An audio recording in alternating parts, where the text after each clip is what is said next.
for a second.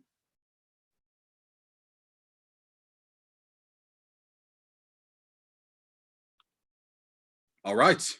And we are set. Callahan, so excited to have you on the show, man. I am pumped for this one. I'm expecting a deep dive, and I can be your shrink and you can be my shrink, and we'll solve all these problems. How's that sound? I love that. Perfect. Awesome. So as you know, this is all about the journey, and a lot of what we're going to start with and talk about is what I call the dip, right? When things are at their worst, winners make one or two seemingly small key decisions that bring them out of that dip. And most other people, unfortunately, they take the easy path. They get the job at Starbucks, as I like to say, right? Safe, easy, comfortable. Successful people make a decision to be uncomfortable and ultimately reach higher heights. And we've been very fortunate on this show to interview people from Navy SEALs to best-selling authors, NFL football stars, rappers, you name it.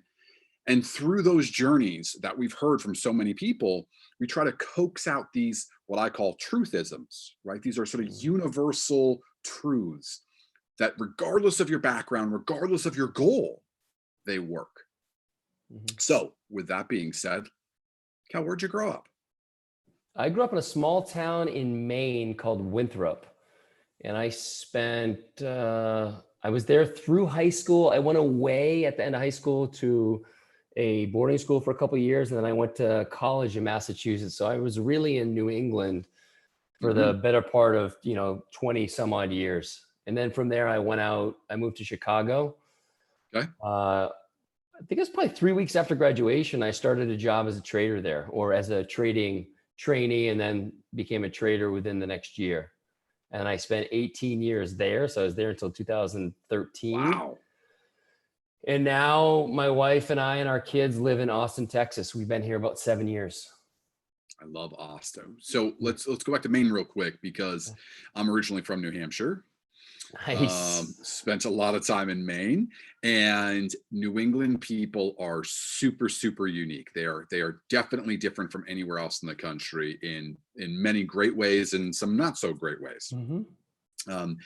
One of the ways that I find New England people, and when I define New England, is really Maine, New Hampshire, Mass, and Vermont. That's it. The other states don't count. They're wannabes. Yes. Connecticut's like New York. That is New York. It's a suburb, right? Yes. New York. All Connecticut is I never New Jersey. understood. I went to school with kids who were from Connecticut, and they weren't Patriots fans, and they weren't Red Sox fans. I'm like, where did you guys come from? We're New England. Makes no freaking sense. Yeah, they're Bridge and Tunnel. Just call them Bridge and Tunnel and call it a day. They're jerks. They can drive their Saabs and wear their Argyle and J. Crew and like rock out, man. That's their move. That's not for us. But I also find that New England people, while they're very cliquey and can be very cold and salty, once you break through that, they are hands down the most generous, shirt off your back, help you out, do anything to like. And I know other people say that, but I've been fortunate to live in a lot of places. It's not like New England. Like it's different. It's like, if you're an outsider, it sucks. No doubt. It's not a great time. If you're an insider, it is like, oh my gosh, you truly have a community that takes care of its own. It's different.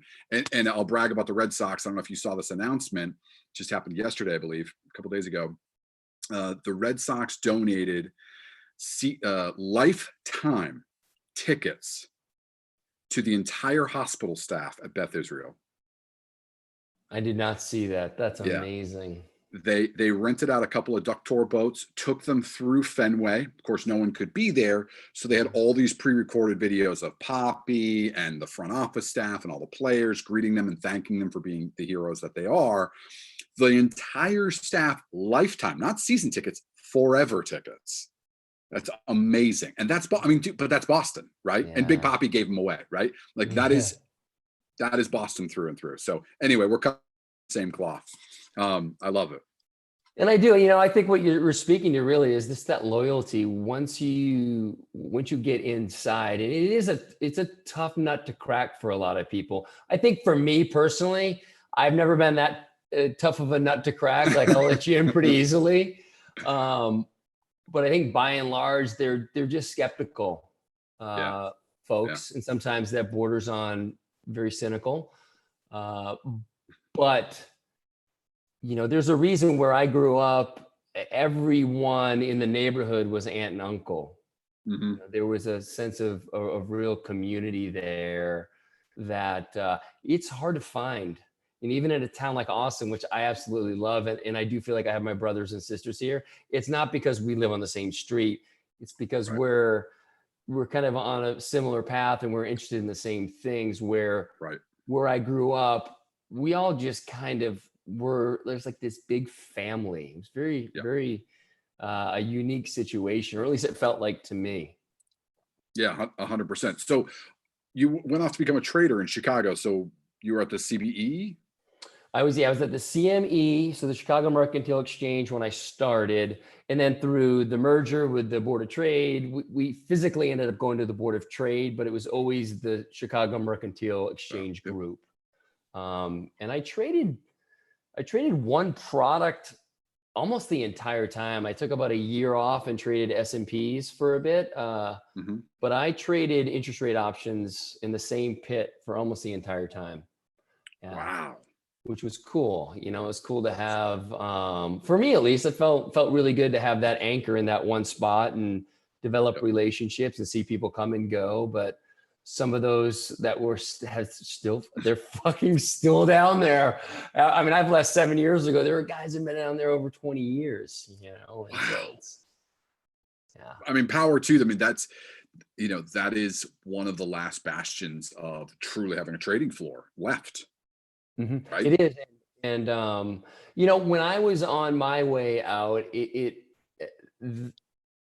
seemed like the bulk of the business was going up to the computer screen and on the phone lines upstairs. And so it was feeling less and less like there was opportunity there. And as a partner at the firm I was at, you have money at risk. And when a few things happen to other firms where someone fat fingers it, which means, for those of you who don't know what that is, it's when you're on the screen and you're putting in an order and you want to sell 1,000 and you sell 100,000 or you sell 1 million shares, it takes a lot of that capital and says bye-bye to it, because you've taken on way more. You've moved the market in a way that at first it's good, and then when everybody catches wind of it, you're screwed, and it runs against you. So those things were happening, and I mean, I had a great run. I have just so many close friends that are still in the business that I traded with, but it wasn't filling my cup anymore. I was going to work as one of 3 partners, and I was like that sense of faking it until you make it. Like I just didn't feel good there anymore. And it had nothing to do with the people that were there. It was just that my time had come up and I didn't understand it. And I spent about 1.5 years in that discomfort until one day I was reading a book. I don't know if you're familiar with the author, David Data. He does a lot of stuff with the men and women too, but this book called The Way of the Superior Man, and I was reading this particular chapter in it, and it occurred to me, it's like, it's just time for you to leave. There's nothing wrong with you, dude. Right. There's nothing wrong with you, you're still there.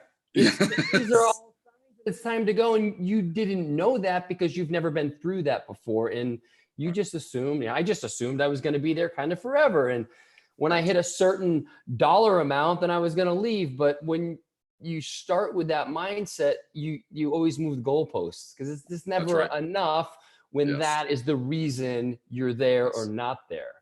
And it's not to say that I wasn't there to make money. I was. That's what you do as a trader. You're not. Of course. You can say you're creating liquidity for that's bullshit. You're there to make money.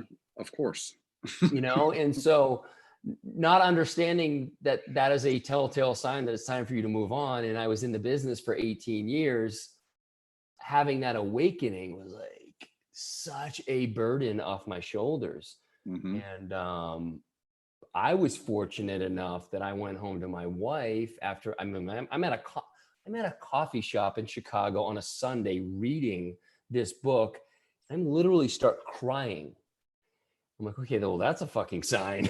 Yeah, it's a sign. That's a sign. Yeah. I go home And if you know me, like once I decide something, that's it. It's on. Yeah. I just had a conversation with my wife today about something. She's like, I know how you are. Like when you decide it like that, you've cut bait and you've moved on. And this was exactly the type of thing where like I was done. I was moving on. But I went home to her and I sat her down. I said, listen, I think I need to leave. I think this is it. And, looking at it from her point of view, the first thing she asked, she's like, do we have to sell the house? Are we okay? Or is everything okay? She's like, well, I'll do whatever. Right. But just tell me how I can help. And I'm like, no. We're good financially. It's not anything like that. We don't have to sell our house and change our lifestyle. And we always were really mindful of living below our means, which was a lesson I learned very early on. You have these mentors in your life where if you're paying attention, they're just giving you these nuggets. And that was one that I heard before I even started trading, a guy that was super successful. Unfortunately, he's passed away since now, but Dan Callahan, who said to me, we were playing basketball one day and I, obviously looked up to this guy for the success, the way he carried himself. And he said, Cal, just whatever you do, there's going to be guys around you that are buying Ferraris and they're buying these homes and they're just pissing away money. Just always live below your means. You never know when it's going to be over. And it's something we see in the public eye with professional athletes. We've seen way too many stories, but it happens to everybody. You think you're going to make X for the rest of your life. And if you start making more each year, you assume you're going to make more each year. Right. That's and then that year comes, for me as a partner in the trading firm, we had a couple of down years and I actually had to write a check to, true up the account.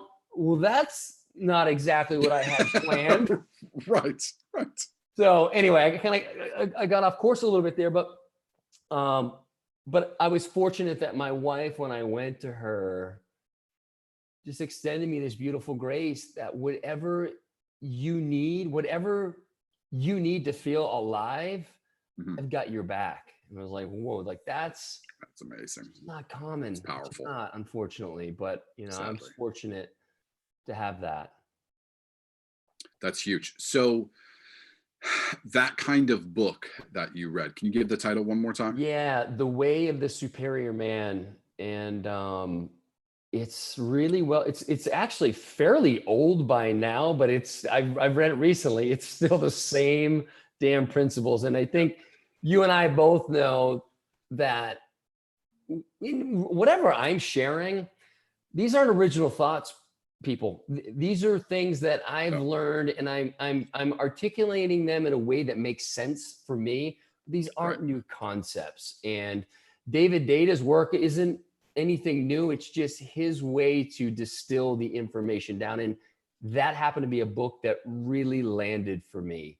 And it's a book. And if anyone goes out and wants to get it, take your time with the book. Don't treat it like a fiction where you're just trying to, enjoy it and read it. There's nuggets in every 3 or 4 page chapter. So just sit with it and enjoy it and just try to let that information sink in whatever way that kind of presents itself for you.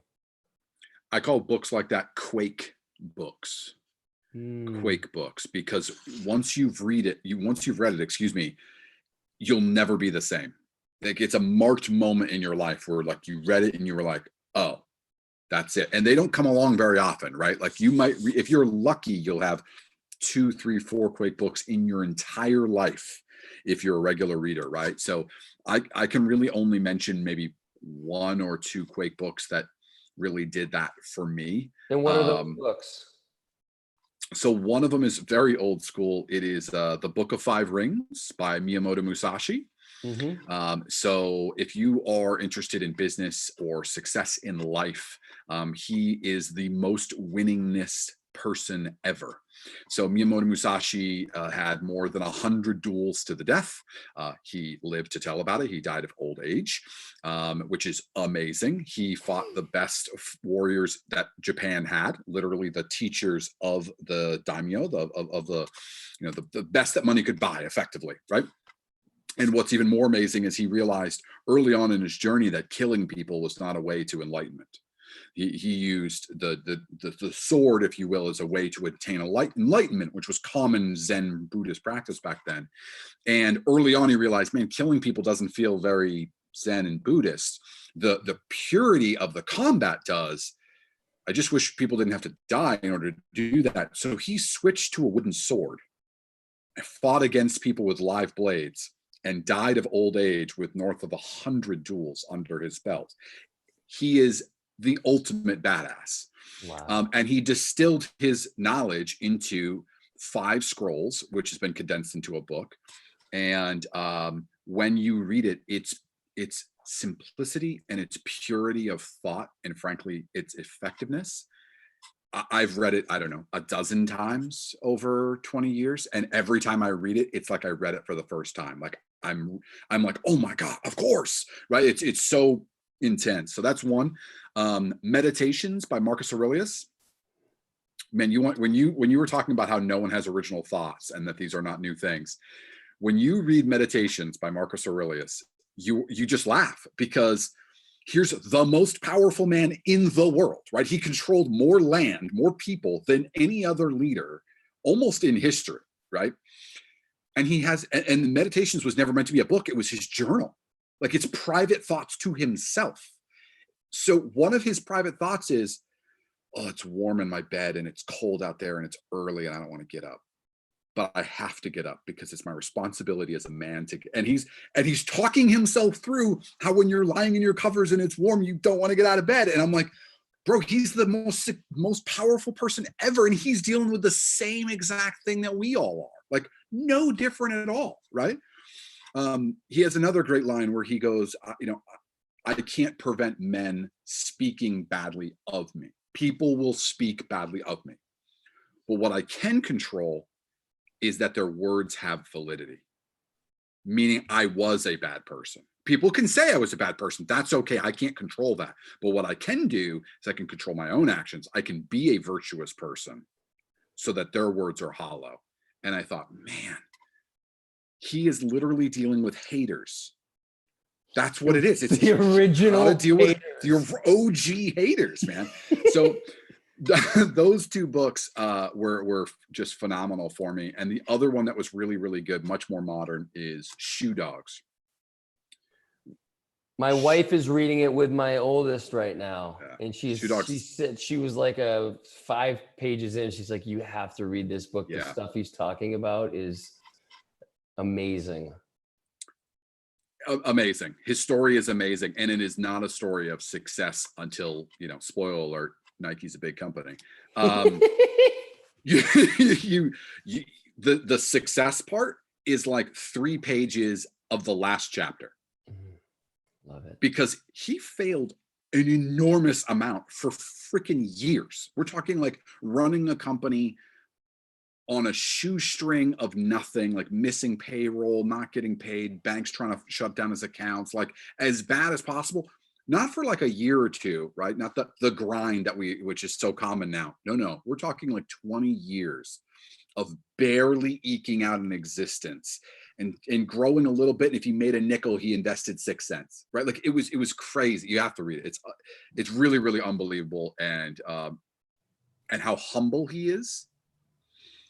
The end of the book, he's got this great moment of just how humble he is and how sort of not self-aware he is. He's at this movie theater and there's these 2 older gentlemen across the lobby and they wave to him and they say, hey, come here.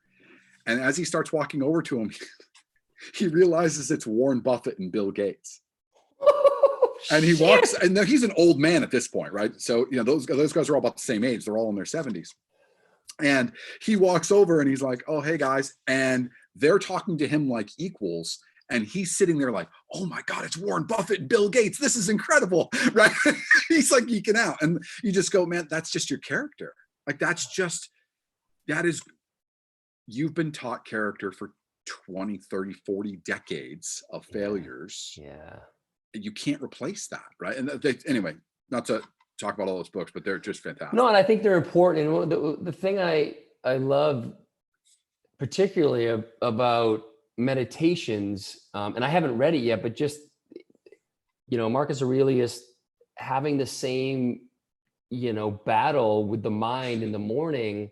Yes. There's just too many people out there who just they can't share that side of themselves. And for me, I've met too many people who have, and if you can't go there, I don't want you have Yeah. there's no credibility in your message. Like, what else are you Right. not being honest about? Like, there's just a disingenuousness about that. And I don't hold it against them. It's just where they're at, and there's fear in really sharing that. And I love hearing, a book that is as powerful as that, this seemingly mundane kind of thought process he's going through. It just connects him to us, and it's a 100%. reminder that we are all human. We all, I don't care how much money you've had, how many home runs you've hit, Yep. any of it, we still have shit that we deal with on a daily basis. You're never above it.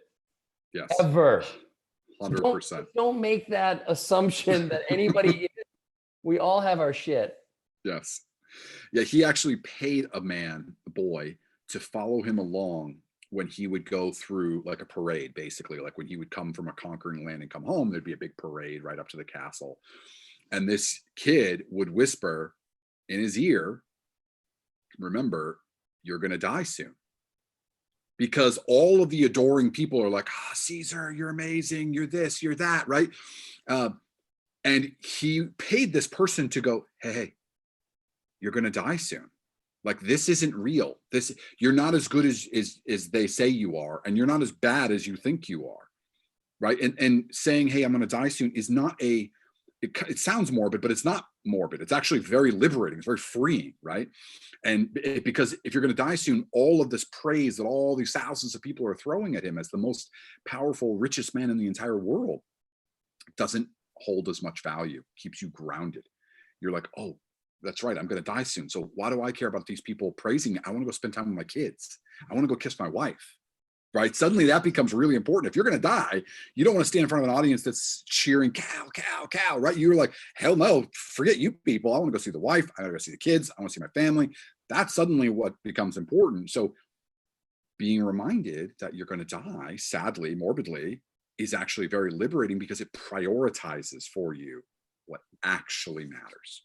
And that's a big part of your story and why I wanted you on the podcast today. Well, thank you. Yeah. And I tell you, when I think about that, and I have a medallion over here from the Daily Stoic that, says that, that's it. Like, one day you're going to die. And that little boy is what I'd like to call it, like a pattern interrupt. Like, you're stuck in this, you can be stuck in this loop of this external validation from everyone telling you how great you are. And you can forget that you're in that moment. You're not in the moment. Right. And what's most important is what you feel internally. And for him, it's his family. And I think fortunately, that's how it is for a lot of people. It's not for everybody, but for me, I know when I'm sucked into that, there's a disconnect with my family. And that's the first clue that I'm not in the right frame of mind. There's something else that I'm chasing that is a story I'm telling myself that if I get this, then this. Yes. It's like living in that future mentality when everything I've ever wanted is here right now. And it sounds cliche 100%. And it's kind of weird, but it's when I can really be in that moment, there is no sense of time. There is no future anything. It's you just, anyway, I can go down that rabbit hole for a little bit, but no, that's actually a really good rabbit hole to explore, because we, all of us, especially Americans, but humans by nature, get caught up in the flash of things, right? And what I mean by that is, oh, he has a nice watch, he has a Ferrari, he has a bigger house, he has a private jet, she has X, Y, and Z, she looks this way, she has these items, etc. It's very common. It happens to all of us.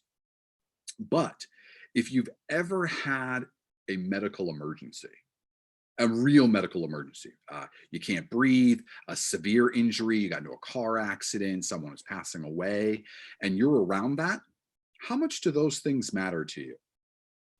they're so far from your thought, you don't even know that they exist, because they're so unimportant to you when it actually matters, that they don't even cross your mind, right? They're not even on the priority list. They don't even make it onto the list. They're so far down.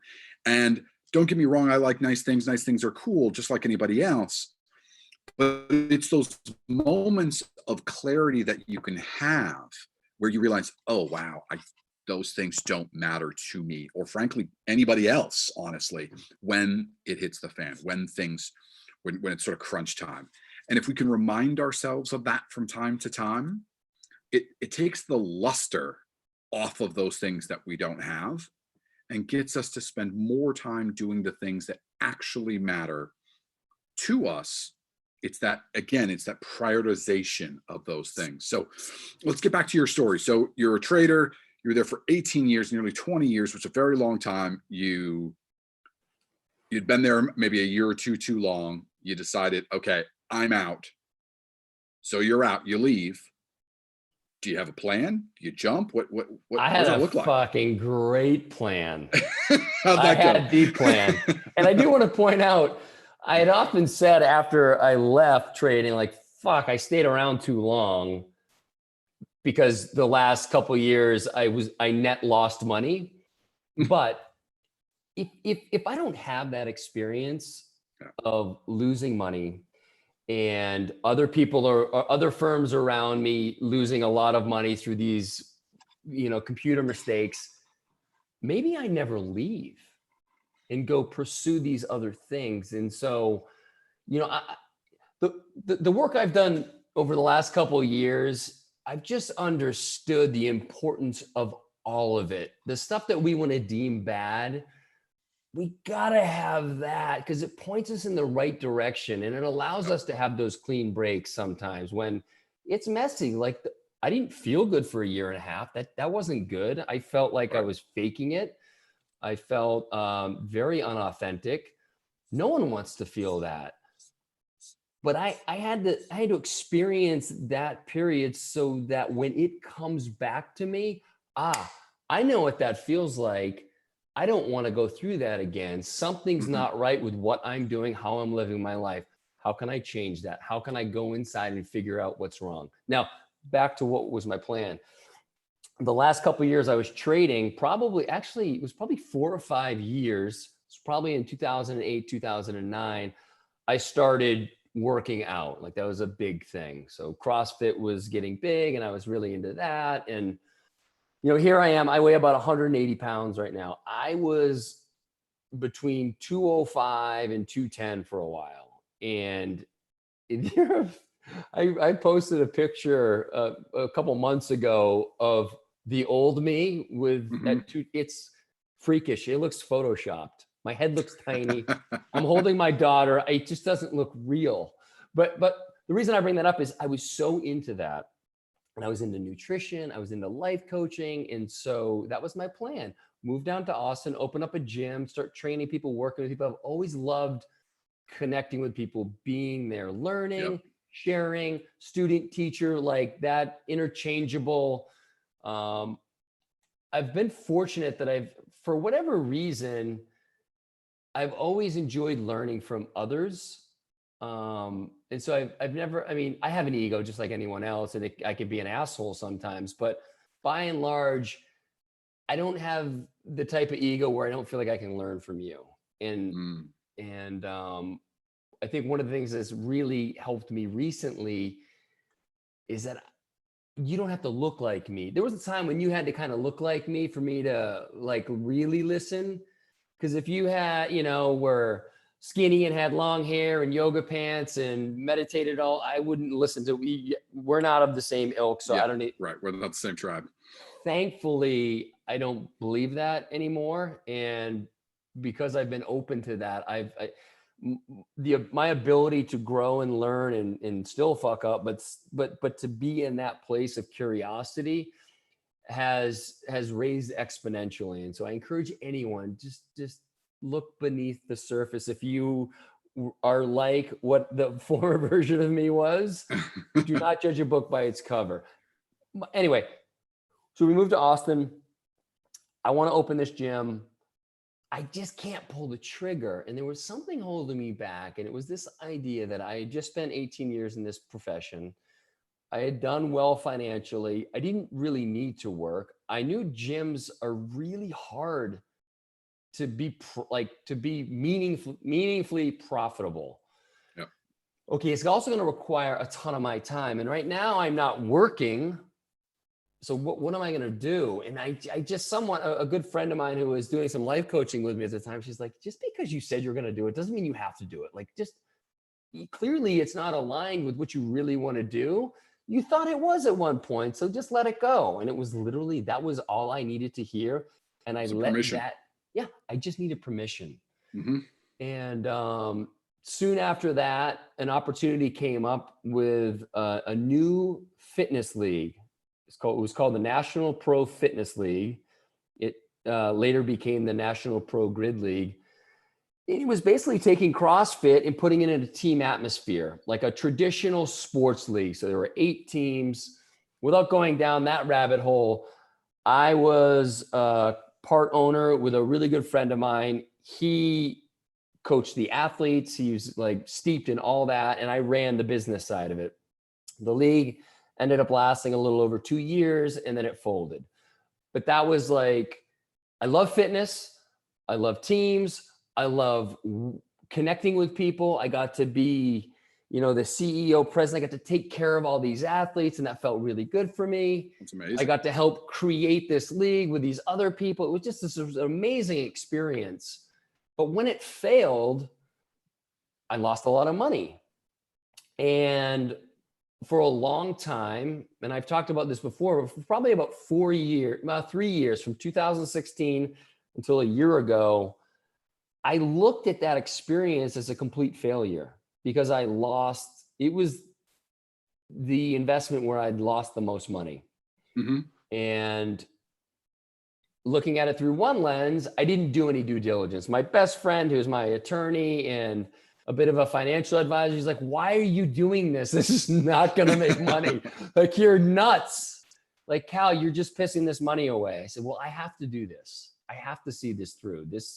Everything aligns. And so I was going on my gut instinct, and I didn't do the proper due diligence that somebody else might do. And so I was really hard on myself for not going through the process that other people would go through.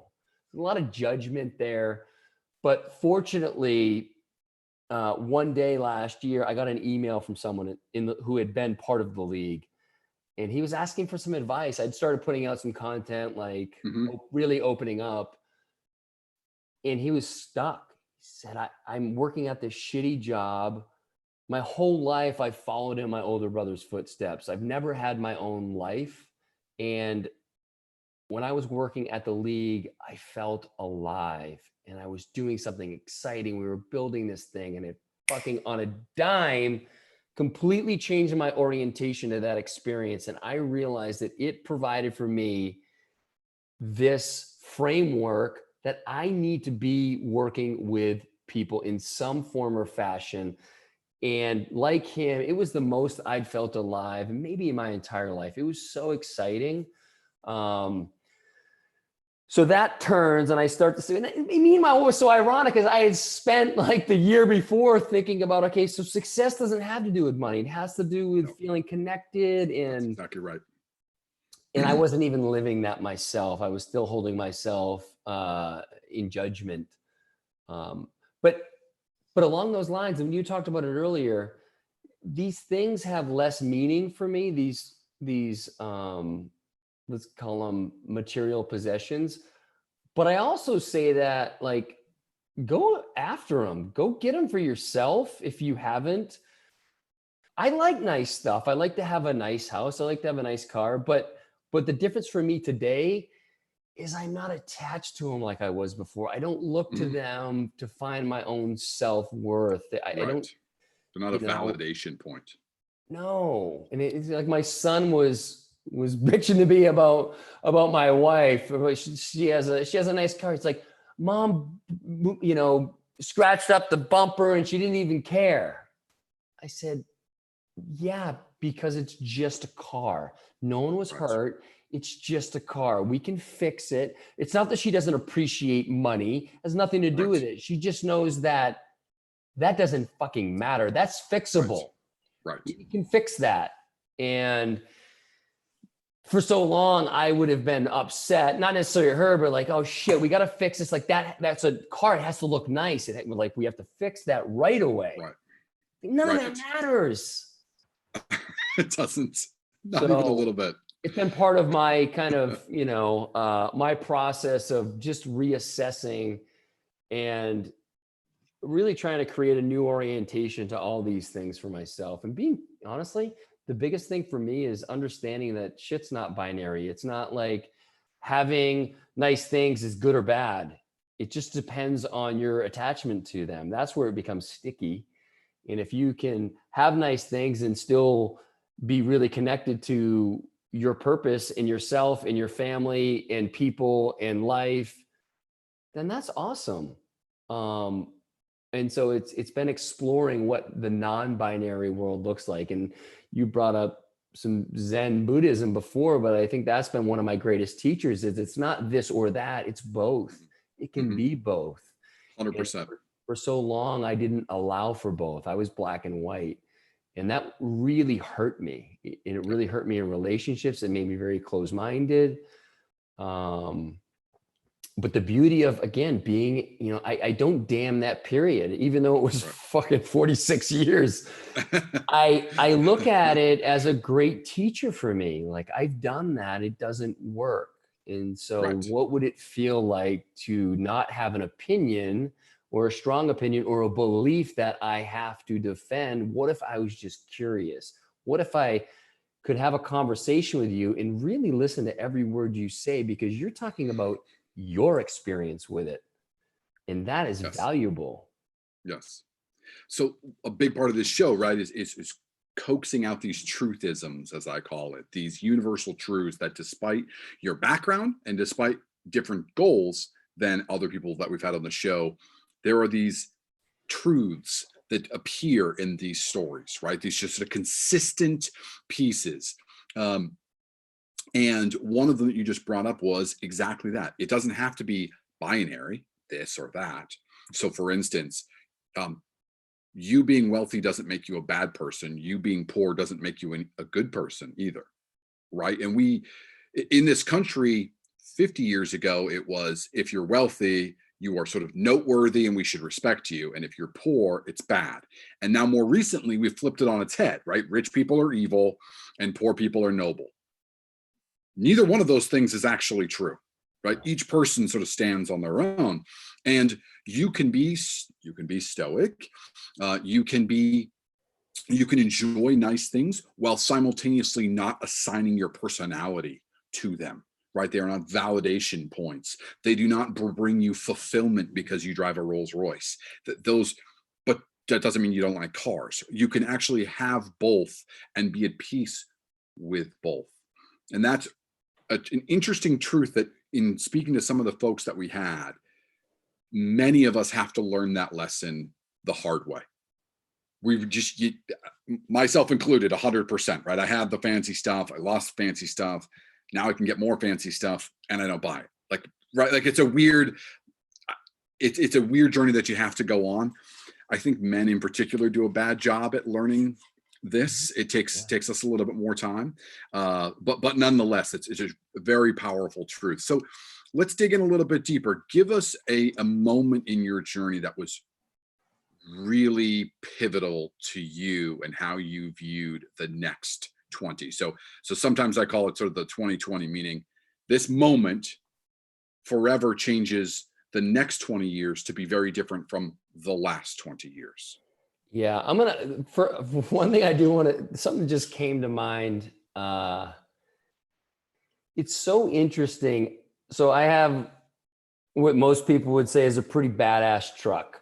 And it's a 2014 black Raptor that my buddy, who is just really into trucks, designed. And after 3 months, he's like, I don't need another truck. And so we had just moved to Austin. I was like, I'll buy it. Now, I had this awakening that I was attached to what, like driving around town with that truck, everyone, Mhm. you know, giving me the shout outs all the time. And so that felt really good. Sure. That's that external validation. And 100%. that was, you know, I was sucking off that teat for a while. And then I had this awakening, like, oh, no, I don't want to be like, I need to let go of that. I Mhm. need to get rid of the car because I need to show that I don't need that.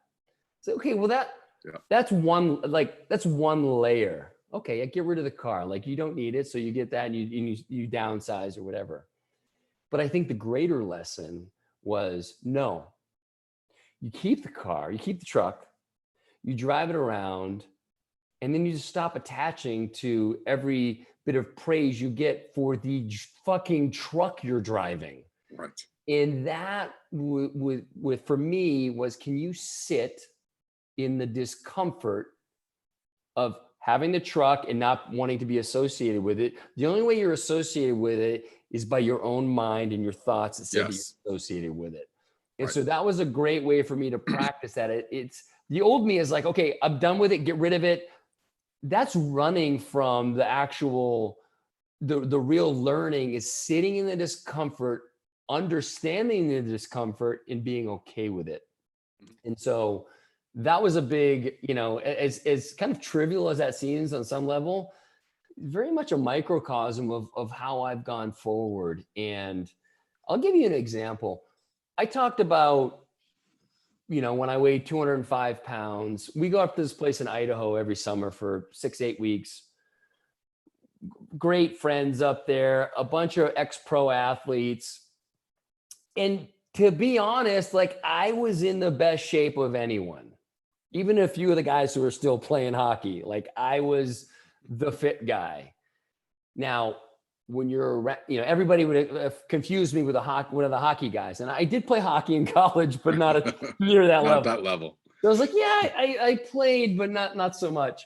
But anyway, I kind of had this awakening back in 2017. So in the fall, I start just changing everything about myself. One of the things, I stopped training as much because I was working on getting my health at a really good level. And to do that, I had to slow down on the hard training. I had to allow for this stuff to work at the cellular level.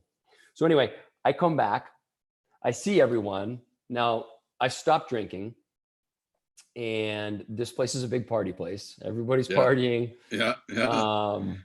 So I've stopped drinking and I've lost a good 20 pounds of muscle. I mean, I look markedly different.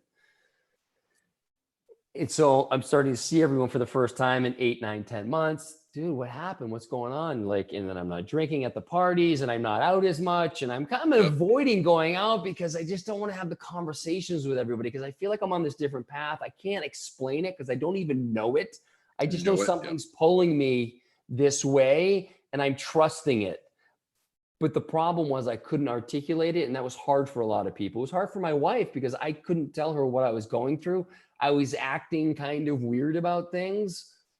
And to not be able to explain that was challenging. And then I bring in the old single-minded focus, Mm-hmm. which served me really well for a long time. Doing it at this point in my life, when I'm acting a little bit kind of crazy, it was not a good combination. Right. The Yep. point is, people are questioning how I look. You look skinny, you look this, you look that. And the old ego pops up like, okay, dude, you got to get back in the weight room. You got to still be that guy. You got to still show up with that guy. And it's like, Yes. immediately I was like, dude, seriously? But it's the old, Didn't I already learn this lesson? the old trigger comes up and it Yes. reminded me it's always going to be there on some level. It's just if I choose to give it life and go down that road. And if I do, that's okay too. Just be aware that me doing that has to do with me feeling a sense of lack about who I am. If it's muscles that I need to feel important, fuck, I got some work to do. But that's where I Yeah. was for a long time. And that, you know, I've the more work I've done, I've seen again, it's not all good or bad. There were some really great things that happened with the training that I was doing, but there were some things that I was hiding, and I was really trying to escape this search. I was searching for who I was. I just didn't have any of the tools to figure it out. And so I would Yes. escape into training. And as we both know, that's looked upon very favorably in our culture. Like, you really take care of yourself. You're in amazing shape. What a stud. Like, Right. praise that. But Yes. it's still escaping. It's not drinking your face off, but I'm still escaping. And so once I could finally pull that apart and be like, ooh, that's interesting. And again, when I first started to explore that, it was binary, like, fucking look at you, dude. Like, that was, why were you doing all that? Well, there were some benefits to it. It's not one or the other again. And so it's just allowed me to look at things with this, if I can sum it up in a word, maybe. Mm-hmm. Maybe. It's not yes or no anymore. It's like someone presents an idea, you think about something, is it true? Mm-hmm. Maybe. Yep. And when I go down that road, it just opens me up to actually learning a little bit about it versus, yes, this is what I believe, and now I have to defend that, even if I believe it like 60%. And now you disagree. So now I get more and more entrenched in my right. And then what happens? I see you in a year, and now I still have to believe that fucking thing because we had an argument about it, and I want to still win it. I've tried. My work is to let go of that stuff, and I've done a better job of that. But man, 3 weeks ago, I was back in that old mindset of scarcity. You know, for someone who I felt like I had kind of come out on the other side in a large part, I was back to that old shit of like, I have to get shit done, singular focus, and shutting everybody out. And it was coming from this impatience, not allowing my life and the things that I want to do to unfold, thinking that had to happen on a particular timeline that was made up in my head. You know, and I think that's where a lot of us get tripped up as we say, well, I'm going to make $1 million by this time next year. It's so fucking arbitrary. It's so arbitrary. But what happens? And I've fallen for that before, by the way. Of course, so you have to please fall for it. And that's the only way to figure it out for yourself. 100%. And that would be these truths, probably as big as anything I've ever learned, is you need to experience it for yourself. You need to have direct experience, whatever it is. And if you had the experience 10 years ago, go have another one. See if you still feel the same way. Life is different. 100%. The world is different. Your thoughts are different. But don't take my word for it. I learned from a lot of people, but it's not my truth until I have the experience with it. And I think that's served me so well that I try not to talk about anything that I haven't had experience with. Now, I also encourage people to have a lot of fucking experiences because for me, that's what my life's about. And that way I can actually speak about things versus trying to read about them and then regurgitate them to you and try to remember if I had them in the right order. Does that make sense? No. I've never done well with that. As a matter of fact, I don't know too many people who have. And when you watch your podcasts and read books and what have you, where the author or speaker has done that, it becomes very, very clear. It feels very snake oil salesman like. But going back to what you were saying earlier about the maybe. So this amazing lesson, this happened years and years ago. And I had a rare opportunity to train with Liho Gahe. So if you don't know who Liho Gahe is, he is one of the grandmasters of a Filipino knife fighting system. And if you've ever seen the movie Hunted with Benicio del Toro, or if you've ever seen Jason Bourne, the first one, he was the fight choreographer for those movies. And so he's a Filipino man, and he has been training in Filipino martial arts for forever. He is the guy. Okay. The guy. So if you're into that, and this is a pure combat martial art from the ghettos, and it's knife and stick fighting. It's nasty, nasty, terrible things. And I get an opportunity to train with him for a few days.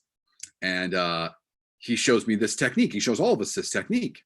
And he I'll never forget this, because this is the guy. This is the absolute, the pinnacle. This is the guru. He's got the answers. Okay, this is important.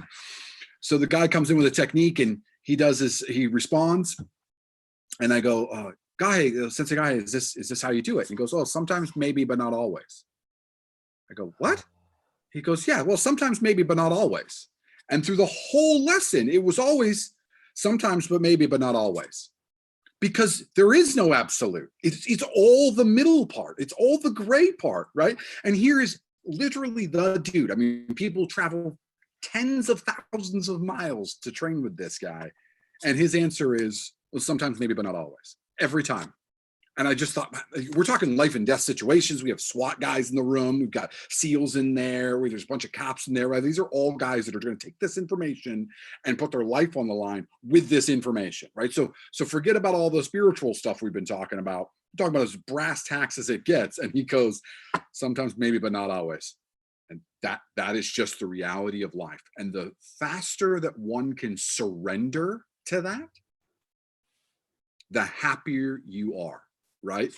And so I have a pretty stoic personality. I tend to be not to get too happy, and I tend not to get too sad. And so if you talk to some of my friends, people have known me for a really long time, and you said, hey, is Pierre happy? Is he a happy guy? They would probably go, I guess. I don't really know. He's okay. I'm actually one of the happiest people you'll ever meet. Hands down. I'm happy every single day, because I believe that happiness is a front end decision. I decide that I am happy, and then everything that happens after that is neither here nor there, right? Because I have surrendered to the things that are going to happen, right? Maybe bad things are going to happen. Maybe great things are going to happen. What does that have to do with my happiness? I'm not attaching my happiness to external forces that I probably can't control. Some I can, many I cannot. There's countless stories of people who, like yourself, work out like crazy and then die in their sleep from a heart attack, right? Because of a genetic thing that they didn't even know about or what have you. You can't control every aspect of your life. As a matter of fact, if you'd like to be miserable, try to control every aspect of your life. It is the fast track to misery. Yes. Pit of misery. 100%. But if you just go, no, this is as happy as I'm ever going to be. This is great. This is about as good as it's ever going to get. Well, fantastic. That means everything thereafter is gravy. Good, bad, doesn't really matter. That doesn't mean you don't get upset. Don't get me wrong, right? That does not mean you walk around with a goofy smile on your face all day long. But what it does do for you is it liberates you, because you have let go, you've surrendered of all of these things that people worry about. Now in particular, right? We've got a coronavirus. What if I get this? What if these things happen? What if my job doesn't come back? What if I don't get my stimulus package? What if a friend gets sick? I'm worried. You get so spun up about all these what ifs. It detracts from you so significantly that it shortens your life, right? And we've learned that stress is a real killer. It kills you faster than a bad diet. It kills you faster than smoking. It kills you faster than drinking. There's entire countries that spend all of their time smoking and drinking. They're called France, Spain, and Italy.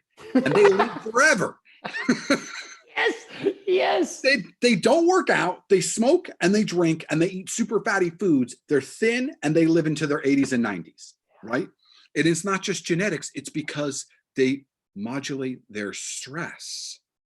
They have a family-focused culture, a community-focused culture. Yes. Americans go, no, I'm going to work out like crazy. I'm going to have the most strict diet, and I'm going to max my stress to freaking red line. I'm going to take pharmaceuticals to make it all go away, whatever my problem is. I'm just going to pop a pill, and I'm going to be set. And we die literally a decade sooner. And for those of you who aren't aware, we are the only first world country in the world where our average life expectancy has gone down every year for the last 3 years in a row. So our medical technology has gone vertical. What we know about health, fitness, you name it, we know so much more just in the last 10 years.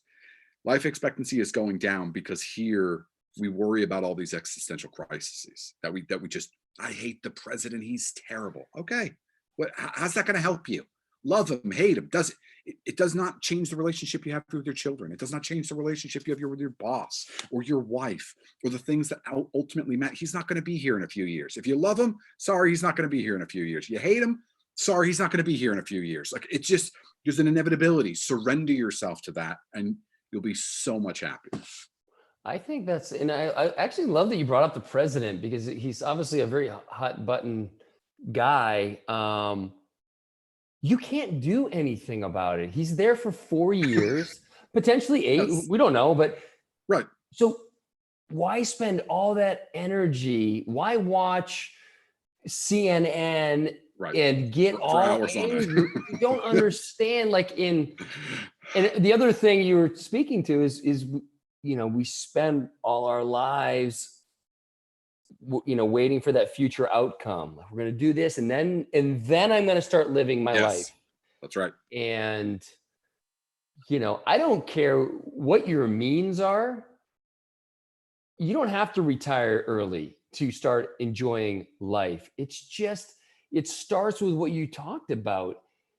If you want a life that is filled with ease, and I don't mean easy, I mean ease. That means when Donald Trump is elected president and you don't like it, you just have to accept the fact that he's president because he is president. And that no matter how angry you get, that will not change. Now, where else in your life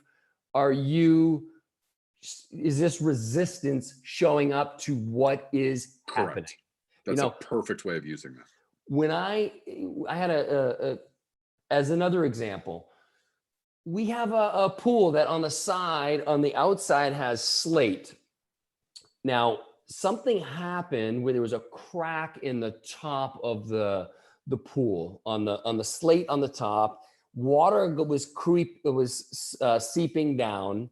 This has been going on for a year. And I had told the pool people, I said, hey, we need to fix this because this is crack. It was like 2 feet long. And now it's like 12 feet long. It's like, can we just fix it? Well, it got really cold here, over in, I think it was February.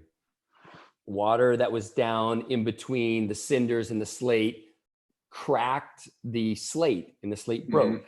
And now, now a few months later, there's a whole section that's like 6 by 6 of slate that's fallen into the pool.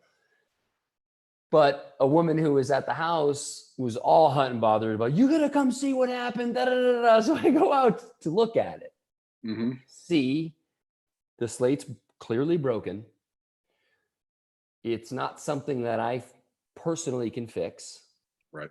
I did alert them about this several times, but because I happen to be in that moment, this isn't how I live every day, but in that moment, I was so grounded and I saw things so clearly. I was in such a state of accepting things as they were that my blood pressure actually went down because I was expecting something bad. It's like, oh, this is just something that's much like my wife's fender. It's like, oh, this will just get fixed. They'll fix it when they fix it. Will it cost me money? It might. Okay.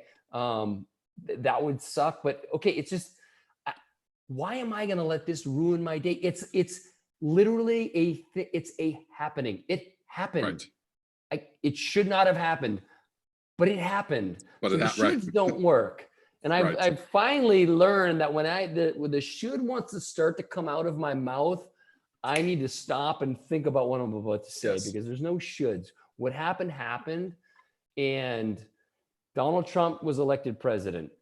Whatever fill in the blank is for you, that this virus happened. There's nothing you can do about it except keep yourself safe and do the best you can with what, as you said, what can you control? Because there are so few things that we can control. We can control what we think. The thoughts that are in our head, we can control that. But what happened to me for so long is I was doing the thing that you said was the fast track to hell, the pit of misery. I was trying to control everything else, whether it was my kids and how they were growing up and how they were acting. And I wanted them to do this and that, and they weren't. And I wasn't controlling my thoughts. I was letting those things just run whatever the fuck they wanted. I was believing being whatever. I was never questioning the thoughts in my head. As I've started to do this work, I started to really question the thoughts and the beliefs. Where did they come from? Are these from my direct experience, or are these just something that was, kind of programmed into me at a young age or at a later age or whenever, and I'm just taking someone's word for it? Okay, so let's question that. And by the way, as I've stepped into this space, I've become a way better father, and my connection with my kids is way better because they get to actually figure out who the fuck they are without me Right. fit them in any cow box. You think they are, yes, 100%. So, and a woman, Yes. Dr. Shafali Sabari, has been a great teacher for me. She's got a couple books out, the Conscious Parenting and The Awakened Family. And if you're struggling as a parent, I recommend you get one of those books, or you go search her up on a podcast. She's amazing. And it's just, if I can distill it down, your kids are not reflections of you. They're not little manifestations of you. They are their own beings. We are here to model behavior. We are not here to make them, like I said, mini-me's. And once I really understood that, my life as a parent became a lot easier. And it wasn't because I was just like, fuck it, they can do whatever they want. I was still modeling behavior. I was more aware of like how I show up in the world. What does my relationship with my wife look like? How am I treating my kids? How am I treating my friends? How am I treating our animals? Yep. And then I was just more accepting of their behavior, because you know what? I was 17 and 14 and 12 once. And frankly, I was way more challenging than they are. So like, just fucking lighten up, Francis. It's going to be okay. 100%. 100%. So look, we are actually over our hour already. So we have great conversations that happen sometimes. So this has been a ton of fun. So quick plug for you. Where can people learn more about you, follow you, what you're up to, your journey? Where should people go? Go to my website, thegreatunlearn.com. Sign up for my newsletter. I'm going to tell you that right now. It's a weekly newsletter. There's a lot of fun content. Some stuff's a little heavier and it gets into the feels, but I think that's worthwhile too. And then sometimes there's some fun shit that I'm doing. But I have a podcast, The Great Unlearn, as you know, and that's been fun. I've had some amazing guests, and it's all about what we're talking about today. It's about unlearning all that stuff that's been pre-programmed or we've been conditioned to believe. And it's about questioning it. It's not about being a victim. Oh, look at me, look at all this programming. No, it's like, okay, so this is this structure I was, brought up in. These are the beliefs that were given to me. Are they my beliefs? And just to question them with curiosity and be okay with it, and try to learn a new way if that's what's required. So, and then on Instagram, Bunker Cal. But thanks so much for having me on, brother. It's been awesome. Man, this has been amazing. Thank you. This has been like a mutual therapy session to kind of go back and forth with some of these things. It's been great. So I really appreciate it. It's been a lot of fun for me. Thank you. Awesome, Pierre. I appreciate it, brother. Appreciate everybody listening in. Book recommendations, his website, The Great Unlearn podcast, all be in the show notes. So till next time, thank you, everybody. See you next time.